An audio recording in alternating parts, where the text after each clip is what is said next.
All right, thank you for joining. We are going to give it about 10 more seconds as people trickle in, and we're going to get started right away.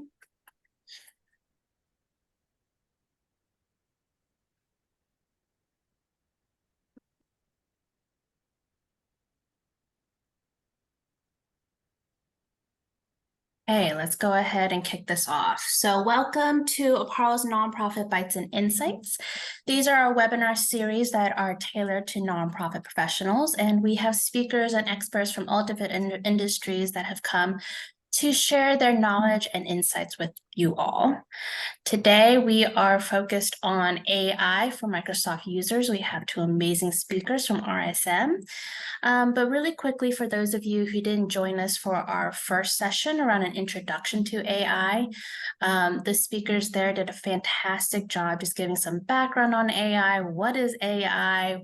What it looks like now and what it might look like down the road. So if that's something you're interested in and getting some background, I do recommend taking a look at that recording.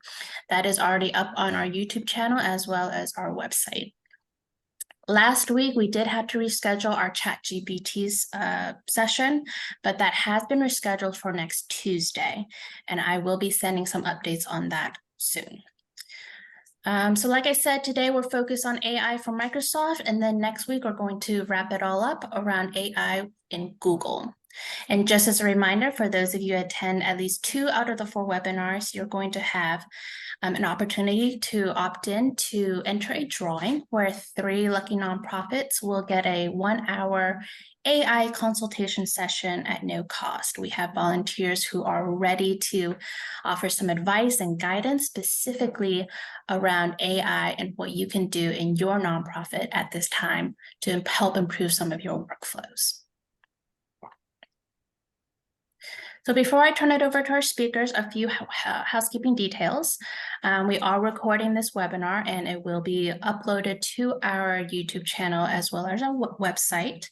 But for those of you who are attending today, you will get a follow-up email from me that will include the link to the recording as well as any resources we might talk about today. Q&A chat box available for you to use. Please drop in your questions at any time throughout this presentation in the Q&A box. Quickly, for those of you who might be new to Apollo and what we do, we are a nonprofit based in Charlotte, North Carolina, and essentially what we do is we help other nonprofits with their technology needs and challenges. The model that we use to support this mission is we connect nonprofits with skilled volunteers and corporations in the community. And together as a team, we help support that nonprofit with their technology challenges and needs so that they can focus on amplifying their impact in the communities and the populations that they serve. Our services are broken up into these 3 categories. It looks like a lot, but don't worry. The first thing that you'll do is you'll meet one-on-one with a tech therapist. You'll discuss your need and they're going to point you into the right direction. So that might look like getting one-on-one coaching on a specific tool, getting some guidance on resources and solutions, connecting to one of our vetted vendors. You can also get customized team trainings for your staff. And then finally, we also have what we call our community impact projects. And this is where we make sure that you get a tailored solution that fits your nonprofit need. So that might look like a software selection project where you are looking for a donor management system. There's a ton out there. So the team that we connect you with will help make sure that you're selecting one with confidence that fits your nonprofit. Finally, these are the different ways to connect with us. If or when you decide you are interested in our services, best way, go to our website, fill out a request form. If you want to stay updated on our events and other programming, subscribe to our email list. I am also happy to help you. And finally, if you like what we do, please consider writing a short Google review. Okay, that is it for me, guys. I'm going to stop sharing and go ahead and turn it over to our speakers. Luke, Thomas. All right. Can you guys hear me? Does the screen look good? You guys see the PowerPoint? We got it. Good to go. All right. So let's jump in here. Little introduction. So everybody, my name is Thomas Turner. I work for RSM. I'm a director in our Microsoft practice. I deal with compliance and security in the cloud, on-prem, all around. And then I'm also joined here by Luke. Luke, you want to give it an intro? Sure thing. Thanks, Thomas. So my name's Luke Grindahl. I'm a director out of our Minneapolis office, and my primary focus is the Microsoft technology stack in the dynamic space, as well as in the Microsoft Power Platform and artificial intelligence spaces. So been doing technology for about 15 years. Love working with nonprofits. Good stuff. For anybody on the phone who doesn't know who RSM is or what we do, we're a tax audit consulting firm. We're like the big four, your KPMG, Deloitte's, EYs, and stuff like that, but we focus on the middle market, so companies that are $2 billion and below. But tax audit consulting firms across the board, we can help out with all of them. Jumping into the presentation, what we want to do today is do some introductions for 5 minutes, so we got some time back in our pocket here. We want to talk about kind of the state of nonprofit here, fact or fiction around AI. Is it taking your job? When will it take your job? Those kind of things.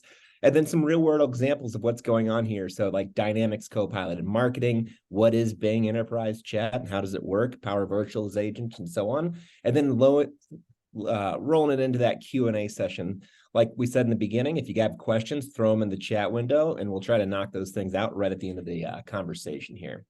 So when we get into the state of the nonprofit industry, we look at 4 main categories: workforce, donor member management and engagement, back office efficiencies and data management, and cybersecurity. Luke, you want to take workforce? Yeah, I think it's really important to take a look at, the holistic industry trends for nonprofit and try to apply the historical circumstances from a technology standpoint and where Microsoft has been and where they are moving forward, and then try to place AI and the components of Microsoft's investments into that context of where the nonprofit industry is today. So we're not just throwing technology wildly at organizations trying to see if they stick, but we're trying to look at how can we apply the enhancements in technology for the circumstances and use cases or the challenges that nonprofit industry is facing. So we don't want to do that within the vacuum. So I think almost every nonprofit we talked to or worked with in the last 5 or 6 years, and even before that, has struggled with some of the workforce challenges. So unemployment rate is at a 60-year low, and costs continue to go up, as you've probably noticed.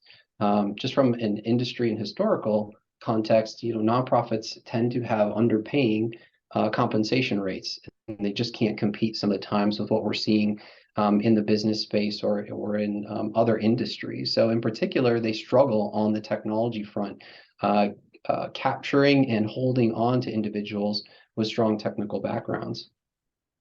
And what we're really seeing is that technology and artificial intelligence is a great way for us to help augment or really supplement the current labor shortages that everyone is experiencing in the industry.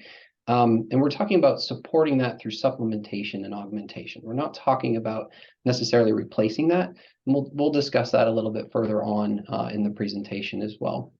But essentially, we need to work smarter and need to work more efficiently with the resources that we have today, especially on the workforce side. Let's move on to the next slide.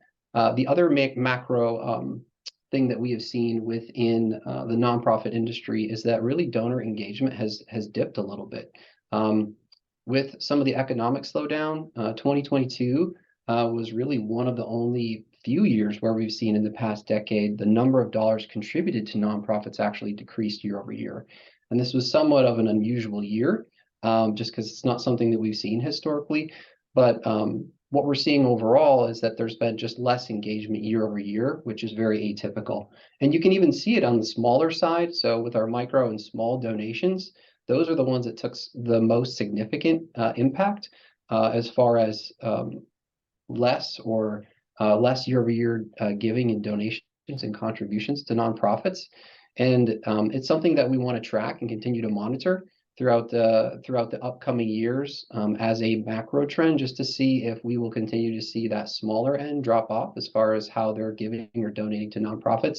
It looks like for the most part, to-do families or families with more economic capacity have continued to hold on to their positions and continue to give, just not at the same sustained rates as we've seen historically. So with that, let's go on to the next slide. Thomas, do you want to take the back office Yeah. efficiency more on the data management side?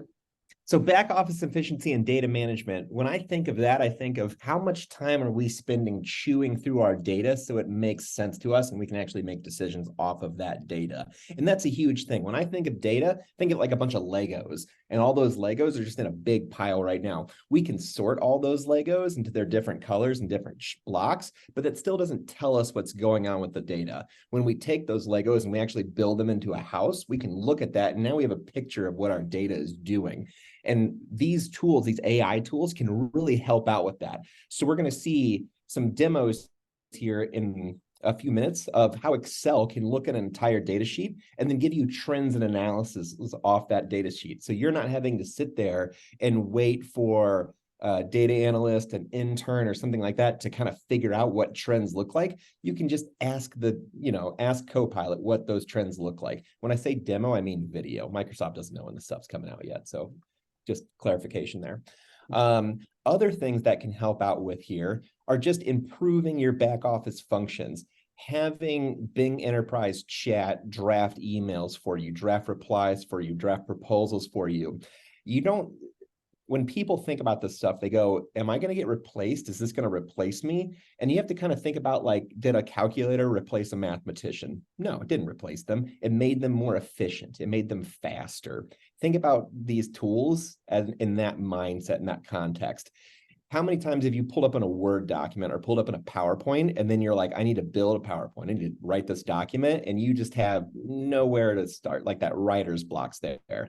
If you could just tell OpenAI, ChatGPT, Copilot, hey, I need to write a PowerPoint or I need to write a paper on donor analysis, and it can start to just dump randomness in there about donor analysis, that's not going to write the thing for you. It's not going to be perfect, but it gets you going. And that's really what we're looking here in these back office management pieces, or how can we make things more efficient for your end users and your back office staff so they can be more productive as it relates to drafting documents, responding to requests, and then digging into the data you guys have as nonprofits.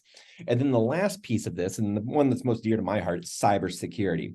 So cybersecurity is huge in nonprofits.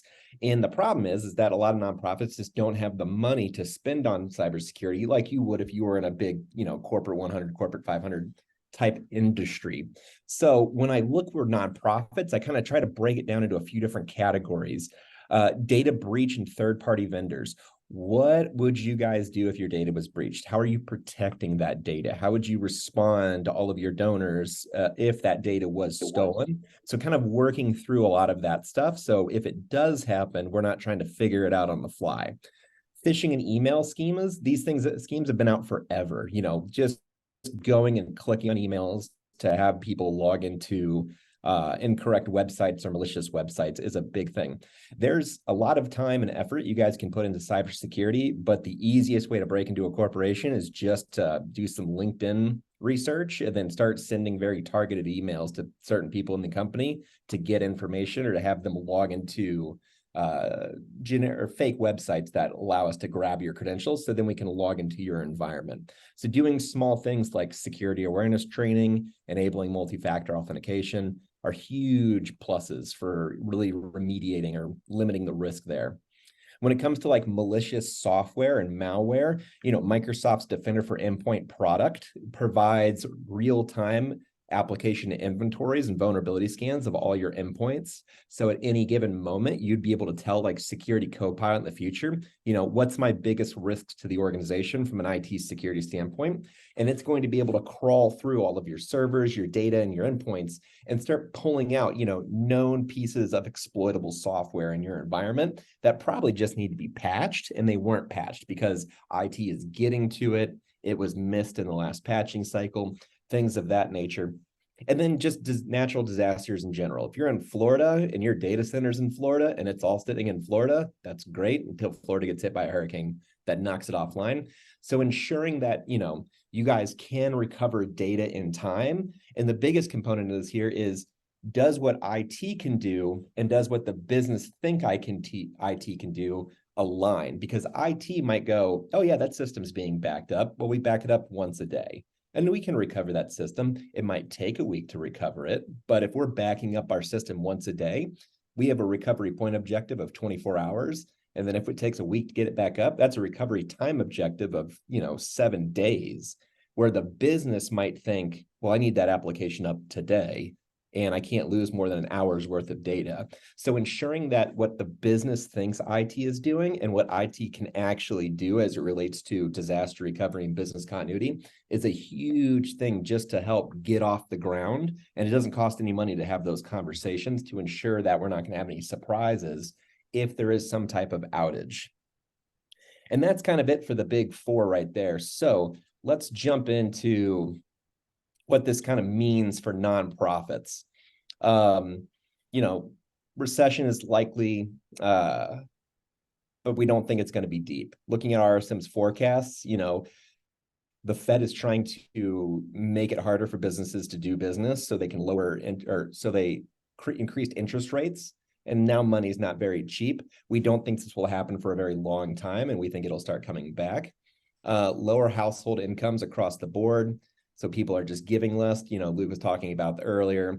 Higher income households are remaining financially solid, but again, they're just not giving as much out because there's just a little bit of uneasiness in the market. Like, not everybody's sure what's going to happen, and interest rates are higher. So shrinking endowments, and then just straight up labor shortages. It's just harder to find people with skill sets that you're looking for. And a lot of those skill sets, those individuals were sucked up during COVID and given nicer, heftier salaries. So they're probably not going anywhere anytime soon. Luke, you got anything you want to add to this slide?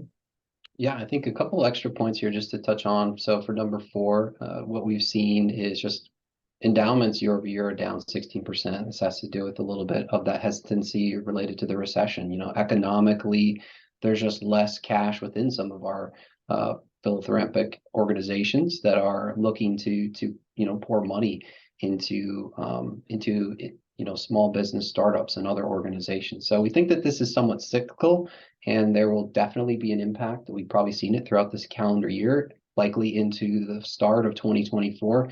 But we're hoping that as some of this high inflation and recession sort of starts to move into the background from an overall economic standpoint, we're hoping that the Fed will hope be able to create more of a soft landing for a lot of organizations, and that's going to help boost a lot more of that economic confidence. So we'll start to see a little bit more activity here in early 2024.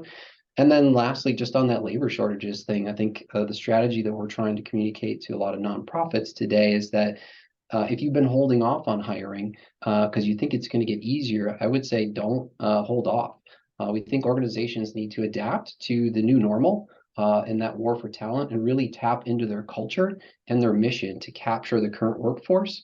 So don't wait this out, but be strategic about those positions that you need to enable your business or your nonprofit to be successful, and to go after those and make sure that you're continuing to invest in the human capital side of your nonprofit as well. So those are just 2 additional comments I wanted to add. Good stuff. Good stuff. So jumping into the AI fact or fiction, what's reality and what sounds made up? So let's jump into kind of a few of these questions. Nonprofits can't afford to implement AI. I think that sounds completely made up. And the reason I think that is because you are going to get AI built into a lot of your applications that you currently own. So anybody who's using Microsoft 365 from an E3 or an E5 standpoint is going to get Bing Chat Enterprise. They're going to get a few other AI components like Power Automate's AI flows. You also have the ability to spin up, there's free AI services out there that can support your industry and your needs. Where the money comes in is if you want to start to customize that AI to fit your business needs. But definitely just using the bare bones basic pieces of AI to kind of increase your productivity and decrease your output, that's already here. And you could definitely get a lot of that for dirt cheap, if not free. Luke, what else you got to add there? Yeah, I think it is a myth. I think a lot of people maybe thought artificial intelligence with ChatGPT and LLMs was like just out of reach because it was, pigeonholed to just what OpenAI was doing. But I think what we've seen is that was sort of a large splash, but artificial intelligence has already been out there and has already started to permeate a lot of what we've used and leveraged for our technology today. A lot of it's being baked into the products that we're using, like Thomas mentioned, every single day. But really, because that demo experience for ChatGPT is so compelling in how it communicates, almost human-like, and is really good at generating that almost organizational speak type of a response. It really sort of shook people and sort of woke them up to the fact that there is a potential revolution coming here, and we need to figure out how to adapt our organizations to that. But it is very accessible. That is the other piece that we just want to communicate and sort of make sure that that is understood as a myth. Like, don't let it scare you away or off-put you. So, yeah. Moving on to number 2 here. Will AI replace human workers? And my answer to that is no. And if it does happen, it's not going to happen anytime soon. You'll read stories out there about how the, artificial intelligence passed the bar exam. You'll also read stories about how it just got a lawyer disbarred completely from practicing law. These programs are very good, but they do make things up. Just like a calculator can be very good, but if you punch in certain algebra equations to a calculator, it will spit out the wrong answer. It'll sound right, it'll look right, but it's flat out incorrect. They call it hallucinating or hallucinations within the AI space. So again, these tools are here to empower you. They're not here to replace you, and they are so far from being able or capable of doing that. It's not even funny. So Luke, you got anything else you want to add there? no, I think that's pretty much spot on. I think don't always trust that component. That's why we talk about augmenting our workforce or your organization with artificial intelligence. It's not about replacing them. Maybe like some people equate it to Amazon's factory or warehouse workers being replaced by robots. I don't think that has even happened, even though we've been talking about it for years and years and years. It's just not quite a reality. We still need human interaction in all of the work that we do today for the most part. So yeah, it's definitely not autopilot, it's a co-pilot. right. So Yeah. you go. Cool. Number 3 here. AI is only suitable for large nonprofits. That's definitely a lie. We've got nonprofits that are like 3 or 4 people, and they use AI every day to craft emails. Because if you pull a kid right out of college and you say, hey, go write an introductory email to get a meeting on the calendar, they will write the simplest 1-page run-on sentence that you've ever seen in your life. But you grab this college student and you give them ChatGPT, and that thing can craft a very nice email for you that sounds like it came from a professional and not a college student. So that's why, and again, they have no dollars, and they are literally using free programs to write these emails. So definitely not suitable for large environments only. Luke, you got anything else? No, I think that's a great use case. So we got a good reaction there from the audience. So AI lacks transparency and ethics. I can tell you right now, we work with quite a few competitive shooters, and they cannot ask it anything around like grain loads, bullet loads, things of that nature. There are certain AIs out there where they can generate images that probably aren't legal. They can generate a lot of things that probably you don't want a teenager with access to the kitchen sink to know about. But, there's a lot of stuff being built into AI. There's a lot of ethics being built into AI around, copyright infringement. What type of information do we want out in the wild, things of that nature. Microsoft actually just released, I think last week, actually, maybe the week before, their copyright, it's kind of like their copyright call that says if you use Microsoft Copilot to generate any type of content and you get a copyright claim, Microsoft will actually fight that claim on your behalf. So, and I'll pass that around when I dig it up here, but there's a lot of work, especially on the legal side, going into these AI programs to make sure that they are not scraping a bunch of proprietary data that belongs to other people, and that when they are sending out responses, those responses align with US and state laws, things of that nature. Yeah. Luke, what am I missing? That's a pretty big one. I think that there's somewhat of a myth. I think that from a artificial intelligence standpoint, in particular, we're referencing back to ChatGPT and some of the large language models. They are relatively new in the space. So there has been some pushback, right? Even on artificially generated artwork, right? So it sort of is taking existing compositions and sort of reworking them using their some of the learning models that are applied to that. So I think in some cases there is a lack of transparency, but I also think that there's been significant industry pushback from both writers and content creators and authors, and that's helping move the needle. I think overall what we've seen is reference material, right, being sourced in some of these search results. So when you search a Bing and use the Bing chat results and use some of its Copilot searching capabilities, you are now able to get references for the original sources of a lot of that work. So the industry in artificial intelligence is somewhat shifting to help provide a little bit more context to where some of the information is being sourced from, because technically they're not making up all this stuff, they're just composing it in a way that's a lot easier for us to interact with as users. So from that standpoint, I think we're moving the right direction as an overall society, but on the side of how organizations adopt artificial intelligence, I do think it is worth every organization to look at it from an ethics standpoint and make sure that they have some sort of done some sort of organizational review of, hey, we're going to use AI for these things, but we're going to incorporate humans into that process just to make sure that there's transparency and that we're being ethical in how we're leveraging it. It is just a technology.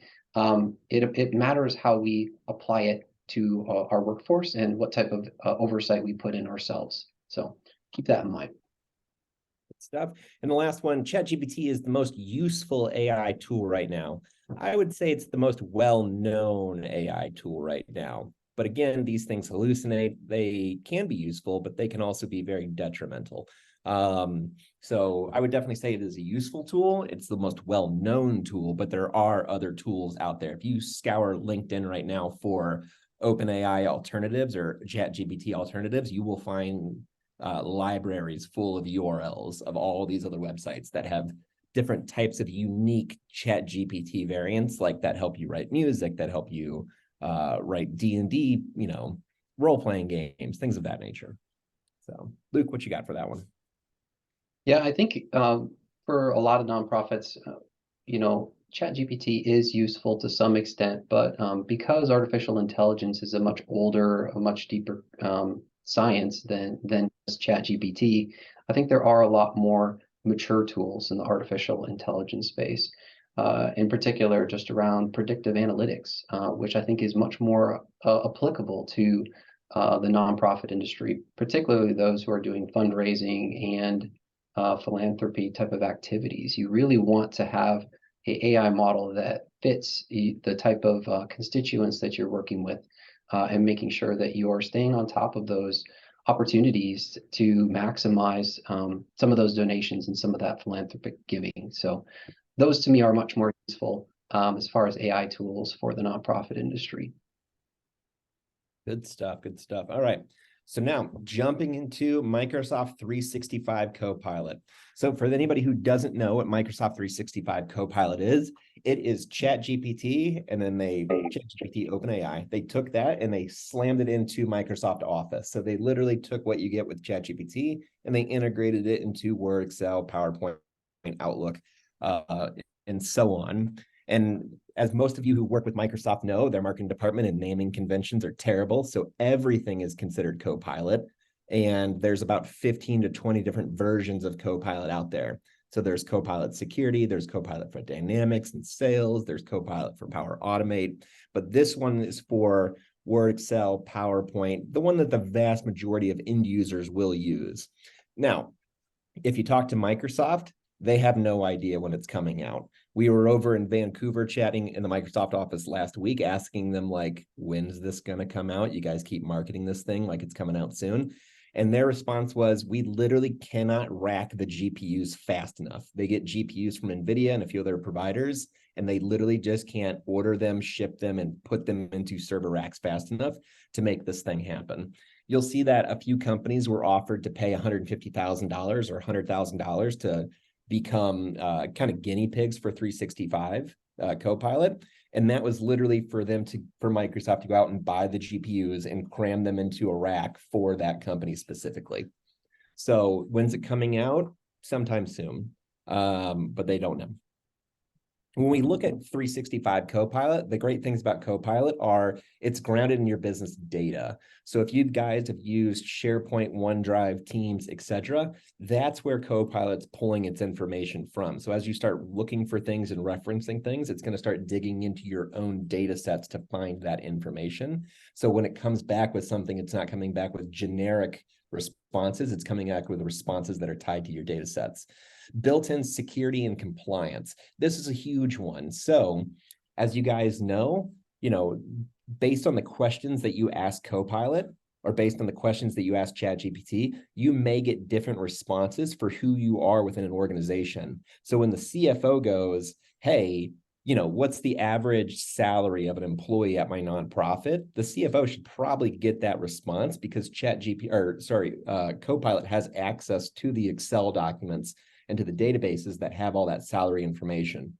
But if we have a volunteer who's literally just helping us with a fundraiser for like a 5K walk, and they ask Copilot, what's the average salary at somebody that's nonprofit? We probably don't want it to respond with the same information. So ensuring that a nonprofit has their data segregated correctly and has the correct permissions on that data is a huge thing to help kind of prepare companies and organizations for enabling Copilot and enabling a lot of these programs. Again, when you start asking these programs questions, it's going to start digging into the data that individual has access to. And a lot of individuals have access to data that they had no idea they had access to just because they don't know where to physically go click to find that data. But OpenAI and Copilot will go and find this information for you. So again, another example that we were dealing with, which is, hey, where's Luke? I could ask Copilot, where's Luke? And if the permissions that are set up correctly and built correctly, it might just reach out to Luke's inbox and go, oh, he's got an out of office message on, and then reply back with that out of office message. Luke is out till Friday because he's taking PTO. But if it's not set up correctly, and I ask, hey, where's Luke? It could reach into an HR database. It could reach into an insurance database and say, yeah, Luke's out of the office because he's getting X, Y, and Z procedures done. And here's some insurance claim information around that. Luke doesn't want you guys to know about any of that stuff. He just wants you to know that you're out of the office. But these are some of the examples of why you would want to have your data secured and secured correctly before you start enabling some of these tools. And Microsoft has a built-in compliance manager to help you align with regulatory compliances like GDPR and HIPAA, PCI, and so on. And then they have other tools like data classification, data loss prevention, information barriers, and insider risk management that can help you ensure that when users start asking questions, they're getting the data back that you would probably want them to get back and not what they're just querying for. The other one is application integration. You're going to see a bunch of companies right now that are scrambling to integrate their applications with Copilot and OpenAI. So when you think of, third-party payroll systems like QuickBooks, when you think of third-party, management software, things of that nature, all of that stuff needs to be able to tie in with Copilot. So when you start asking it questions, it's not just looking at what you have in 365, it's also looking at what you have in these third-party systems as well. So I would reach out to a lot of your software vendors you currently have, especially if you're on the fence with a few software vendors and you may be looking at replacing them. Are they working on Copilot integrations? Are they working on OpenAI integrations? So when we do start asking questions through these large language models, those third-party programs are being queried as well. So we're not having to ask Microsoft Copilot, here's one question, and then having to go dig into another system to get all the little bits of information that Microsoft wasn't able to see. And the third one, or the last one there, is just unleashing and unlocking your staff. That kind of goes back to the whole writer's block thing. If you've got writer's block and you just need something to get you going, this is a huge component for you. Another place that we see this being a huge component is for individuals with learning disabilities. If you have dyslexia or something of that nature, face-to-face, in person, you may be extremely outgoing, collaborative, things of that nature, but we put you behind a screen and you may shut down a little bit just because you're not comfortable with, written punctuation, things of that nature. And I think this is going to really unlock a lot of those people with those learning disabilities that may not be comfortable, participating in chat rooms, participating in online meetings where we have to write everything out, things of that nature. because it will help them kind of get their point across, but get it across using correct grammar, correct punctuation, things of that nature, which is really nice. So how does this work? And if you see in the upper left-hand corner here, I've got my Microsoft applications here. And when I query something through those Microsoft applications, it goes into Copilot here in the center, and then it goes to that bottom left Microsoft graph. And that's where it starts kind of chewing through all the data it has access to figure out what you're asking and what reference data we can pull for it. Once it has that, it sends it back to Copilot and then dumps it into the large language model. And this is what starts to generate your responses that you can read that make it seem like you're just having a conversation. Once the large language model kicks in, it sends it back to the graph to make sure it complies with all of your security and compliance requirements. The individuals have access. There wasn't any more reference data that should be pulled. And then once it has that information, it dumps it back up into your Microsoft 365 applications. So pretty much what I want to get out of this is you have your Microsoft apps is where you start. You have the Microsoft Graph APIs, which is where all your data is held. And then you have a large language model on the other side of that, which helps you generate the responses. And all three of those work together to make Microsoft Copilot. When we kind of look at some of the examples of this, here's Copilot in Microsoft Word. So I'm helping it draft a proposal, and I'm using meeting minutes from my OneNote, and I'm using a third-party document from Word to help draft something up. Where in the past, this may taken 20 minutes to get my mind around those notes again. Okay, what did we talk about in that last meeting?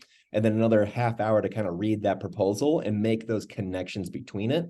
Or right now, I can just say, hey, Copilot, grab these notes, grab this proposal, give me something to get going. And that at least gets me out the door, and I can start kind of putting things together where I just don't have writer's block, or I have one of those things where it's like, I'm going to get to that task, but I really don't want to do it right now because I just don't want to get going.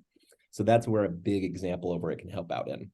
When we're looking at like Microsoft Excel, this is where we can say, hey, analyze this document for me. Figure out what are some of the key trends, what are the key results of this document. So instead of having to pay a data analyst, $80,000, $90,000 a year, I can take some college students that majored in data analytics that probably aren't, full-blown professionals yet, give them Copilot and get them going. So now they can kind of support the nonprofit. We can get industry trends out of the data that we have, and then go from there. The number one thing that I use this for is just how to build formulas. If I want Excel to do something, I know what I want it to do, but I have no idea how to write the VLOOKUP or the formula for that. And Copilot is amazing at making those formulas because you can say, hey, take I9 and B4 and C7 and do magic with them. And it'll be like, try this. And then you can copy and paste that into the cell and hopefully it works. Again, everything that comes out of these Copilot programs in OpenAI, take with a grain of salt, spot check it because it does hallucinate. And it can give you the wrong data. When we get into PowerPoint, this is going to be amazing for especially us consultants that love PowerPoints and love presentations because we can again say, take this proposal, take some of the old PowerPoints that I've built in the past, build me something new. It's not going to be perfect out the gate, but it gets me, 20, 30, 40% of the way there. And then I can start just kind of poking at my PowerPoint to make it a little bit nicer, adding more information into it, documents, things like that. When it comes to Outlook emails, being able to reference, hey, what's going on with my day? What happened in this last meeting? What should I be looking for right now? Who in the past half an hour has emailed me that I need to respond to? So it can kind of help be that personal assistant of just what's going on with my life. I'm completely run by my inbox and my inbox calendar. Like if it's not on my calendar, it does not exist in my life kind of thing. So having Copilot being able to kind of sort through your inbox, sort through your calendar, pull out insights and trends in those in those locations is very nice. But then also at the same time, helping draft up professional looking emails when you really just want to say, do you have time to jump on the phone? You can't say that to somebody you've never met before. So having Copilot draft up a very nice, welcoming, hey, do you want to get on the phone email is very cool. And I'll jump into that here in a little minute. The next one in here is just Microsoft Teams. The fantastic thing about Microsoft Teams is just the meeting recap components. So jumping into a meeting late, what did I miss? And it's going to take all the transcripts of everything that's happened in the meeting since it started and since the time you joined, and then recap that for you. Having it take meeting notes for you is absolutely incredible. Teams Premium can do that for you right now, but having it built into Copilot where you can ask it questions as well will be really, really nice. But again, Microsoft Teams, it's just going to kind of give you, what's going on with the meeting. What did you guys talk about? Is everybody happy? So sentiment analysis, things of that nature. Was this a contentious meeting? Was this a good meeting? Was this a bad meeting? That's kind of thing. Those were like a lot of the powers of Copilot will come from. So moving on to the end here, Microsoft 365 Copilot, the requirements for it are Microsoft 365 E3 or E5, and then small business or Microsoft 365 Business Standard or Business Premium. If you have one of those licenses, for an additional $30 a month, you can tack onto that, and now that individual has Copilot. Now I know $30 a month is like ooh, that sounds painful. That is the standard pricing. There could be nonprofit pricing coming out, not aware of that yet. But at the same time, if you think of somebody who is a salary employee and you're paying that person $50,000 a year, and Copilot can take a task that would take them 5 hours and cram that down to 2 hours, that one task just paid for their Copilot license period. So that's the way I kind of look at it. The other thing that I would look at is not everyone in the organization needs Copilot. So look at the individuals who sit on a computer all day, every day, who are constantly generating information for us. Those individuals need Copilot, but like volunteers, cleaning services, things of that nature. Like if you're not on a computer all day generating content, you probably don't need Copilot. So I would look at it from those two mindsets. How can this improve somebody's productivity, and who in the company actually needs it? Because you can always add Copilot licenses later. The next thing I want to talk about, and I'm actually going to do a live demo on this one because it is out, is Bing Enterprise Chat. So this is identical, roughly identical to ChatGPT that you guys have all been playing with. It's just built into the Edge browser. And the difference between Bing Chat and Bing Enterprise Chat is Bing Chat allows you to chat, but everything you say is technically public, where Bing Enterprise Chat keeps everything private. So when we jump into that, you kind of have the three different flavors we've been talking about. Bing Chat, which is your equal to ChatGPT, but again, anything I throw in there is open to the world. I have Bing Enterprise Chat, which is free with your Microsoft licensing, or $5 a user if you don't have a Microsoft license. But it's ChatGPT, but everything is private. And then you have Microsoft 365 Copilot, which is all the ChatGPT bells and whistles built into the actual Microsoft applications. So let me share this screen. Let me see. Boop. Can you guys see a browser? Yep. Looks Perfect. good. So on the left-hand side here, I have Bing Enterprise Chat, the actual live version of it. So in here, I can say, tell me about RSM. And it's going to start generating what RSM is and what we do, things of that nature. And you can ask this thing any questions like you normally. Nice. You got to love it when demos burn. All right. Tell me about RSM. So let's see if this one works. There's a reason it's still in private preview. So searching, and there it goes. So now it's starting to say about RSM and what RSM does and kind of our back history. It got our headquarters wrong. That's great. Correct phone number though. Headquarters isn't correct. But what about the company? Roughly right. Again, don't trust everything it says. Tell me, draft me what are good first date? What are good first date ideas?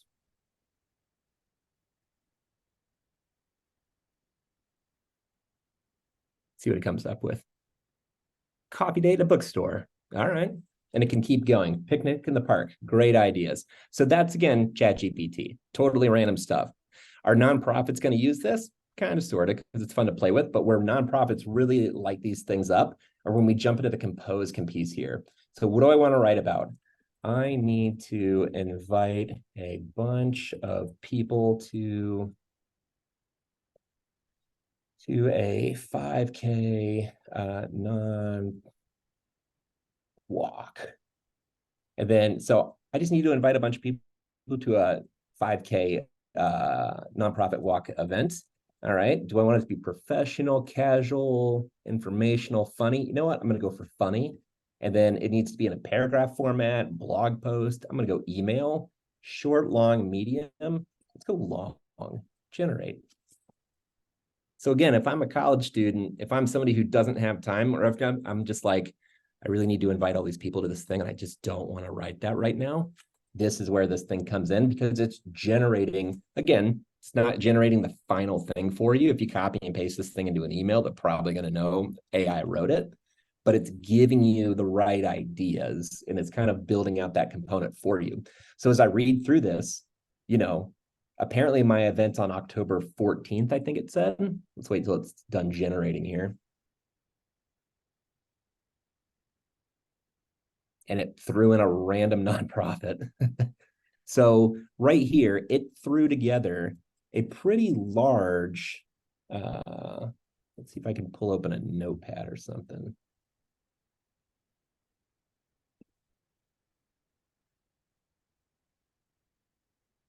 This guy up.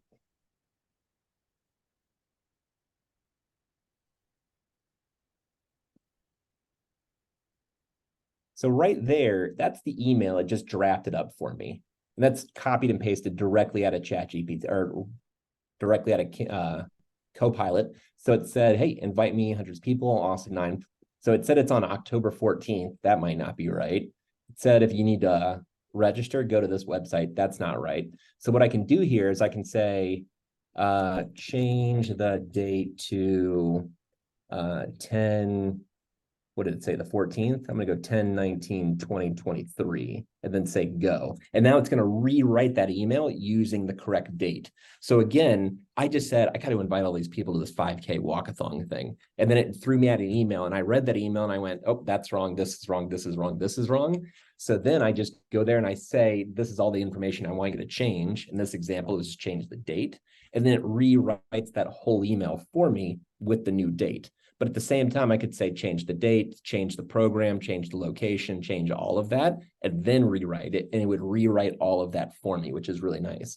And then at the same time, I can go, that is a very long-winded email. So I'm just going to say, you know what? Actually, I want it shorter. And then we'll just make it shorter.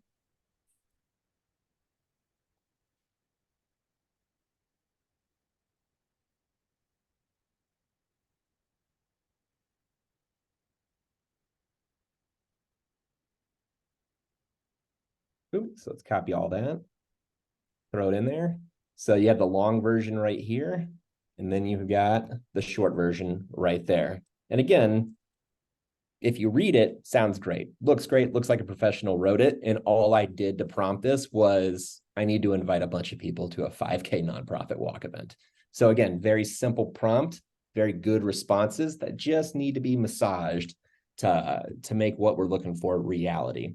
And that's kind of the big thing with Bing and Bing chat, which is, can I just chat with it to ask it questions and to figure out what's going on?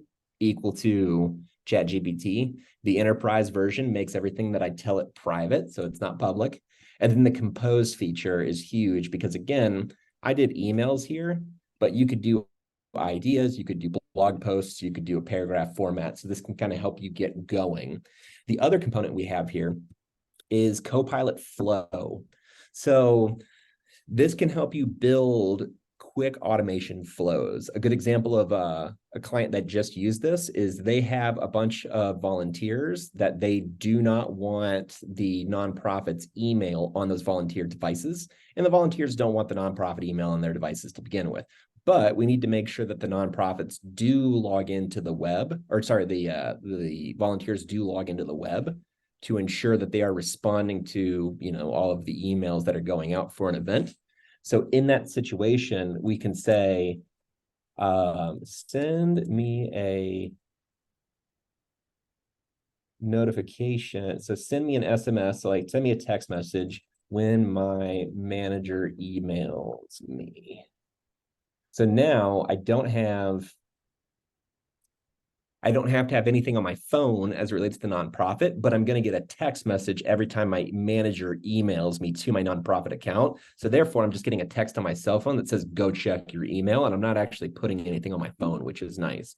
So here it's saying, when an email arrives, go to the profile, look up my manager attribute. And if the condition is true, send me a notification. And then I can click on next. And it says, yep, I've got access to everything I need, build the flow. And now I've got my flow built all in there. And then I could ask it additional questions like, once the email is sent, add a task to my Microsoft to-do list. Is that going to work? So now it's saying, yeah, you want to add something to your to-do list? Here you go. Let's add that. And then boom. So now if the condition is true, send me a notification and then add it to my Microsoft to-do list. And then I just need to go in and kind of fill out the parameters of like, what list do I want to add it to? Is there a certain title I want to add? Those types of things. So being able to build flows with having very low to absolutely no coding knowledge whatsoever, Microsoft's Power Automate with Copilot is amazing that can do this. Another thing that a lot of clients did when they started getting access to this thing is they were like, you know what? Whenever, let's see, let's go back. When I get an email, save the attachment to my OneDrive. There you go. So again, anytime I get an email, just grab the attachment, put it in my OneDrive. So therefore, I've just got a OneDrive folder with every attachment I've ever been sent. So instead of having to dig through my email to find a file that somebody sent me, I just go to my OneDrive and it's right there because every email that I've ever been sent with an attachment has a copy of it there. And again, boom, when I receive an email for reach, dump it in my OneDrive and call it a day. And then I could click next and build those flows out. Jumping back over to the PowerPoint. I'm done with those demos. We looked at Copilot. We just did that Copilot demo. So now we're going to jump into Power Virtual Agents. Luke, you ready for this guy? Yeah, go ahead and hit play on that one. This one took a little bit longer to set up, so we went ahead and recorded a demo. We'll skip over some of the introductory stuff, but basically what you're going to see here is I took Microsoft's Power Virtual Agent platform and I created a chatbot that you could embed onto your public website. In this case, I called it GEEF. I forget the particular nonprofit I was pretending to be at that point in time, but what we built is essentially a auto response to people's inquiries that in the decision tree of a chatbot, really they're only as smart as you can write up the number of decision branches within the context of the tree. So very similar to what you saw with Thomas's demo about adding tasks in that sort of Power Automate workflow designer, you can do that same exact thing within your chatbots. But what happens if they ask it a question or it asks a question, a user asks the chatbot a question that isn't necessarily in your topic tree? So there's this really unique action that you can essentially do to sort of fall back to. And you can have that action go to your website and scrape your FAQ or even your contact information or your business hours or your organizational's hours of operation, and it can actually automatically use the existing content that you have on your website in your FAQs to automatically respond back to individuals' inquiries. So what you're seeing here is I had created a fake website, set up a fake nonprofit and put together office hours, put together an FAQ. It was around educating individuals in lower incomes and looking for people to help create content as volunteers. So in this case, that whole demo was built around that website, and I didn't have to put any extra logic into my chatbot response. I just said, if you don't know what to do, go to the website and just grab whatever data is there and respond back to it if it's applicable. So trying to make that much more accessible to organizations where maybe it's harder to navigate the designer or you're not sure what types of questions people will ask. So that's the PVA demo. We're coming up here on time. And I know we want to save some time for questions. We have Oh, perfect. We made it just in time there. Thanks, Thomas. So I've answered 2 questions already. So the first question was, can I get access to these slides after the webinar? Sure. Shoot me an email, send me the slides. No problem there. Next one is does Copilot have the capacity to access Azure SQL databases? I'm under the impression through cognitive services it can access data within Azure databases. Yeah. So what they've done is they've taken Copilot and they've embedded it in a lot of Microsoft's AI Studio. So in this case, there's a particular Azure product called Azure Data Studio. And like you saw Copilot being embedded inside of Word and Copilot being embedded inside of Power Automate, they're embedding it in all of Microsoft's Azure products as well. So if you go to the Azure Data Studio portal, you can go ahead and use Copilot in there to help you access things that are, whether it's in SQL or it's in a Postgres database or it's in Oracle.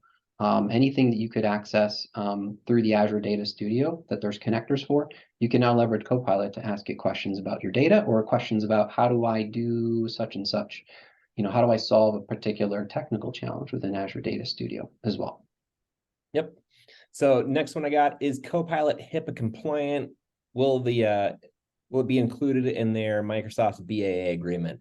I'm under the impression that they will include it in the BAA agreement, and that your tenant needs to be aligned with HIPAA and high trust requirements, high trust at level 3, I think it is. And then you should be good to go. Again, Copilot can only reach into the data that it has access to, and if that data is secured correctly. So that's where I would leverage the Microsoft Compliance Manager, pull up HIPAA and high trusts compliance protocols, and it'll walk you through every step of everything that you would need to do to align your tenancy to HIPAA and high trust from the technical standpoint. It's not going to do policies and procedures for you, but it'll do the technical components for you.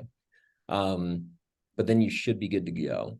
The next one is the OpenAI tools and even the Microsoft AI tools are being challenged for the healthcare industry. My review as Bing Enterprise Chat is exciting, but unfortunately Microsoft, so back to the BAA thing. Microsoft's working on building it into their BAA agreements right now.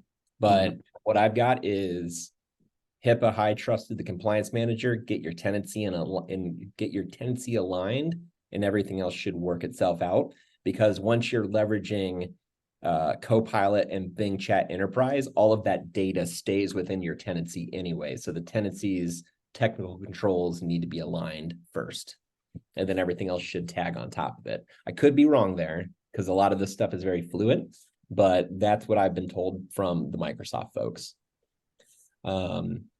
Any other questions? So I have Ingrid who has raised their hand. I'm going to allow you to talk. You can go ahead and mute and ask your question.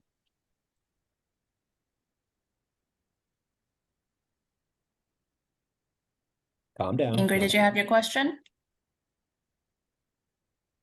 I didn't realize I clicked it myself. I'm sorry. I have no question. No question? No worries. Gotcha.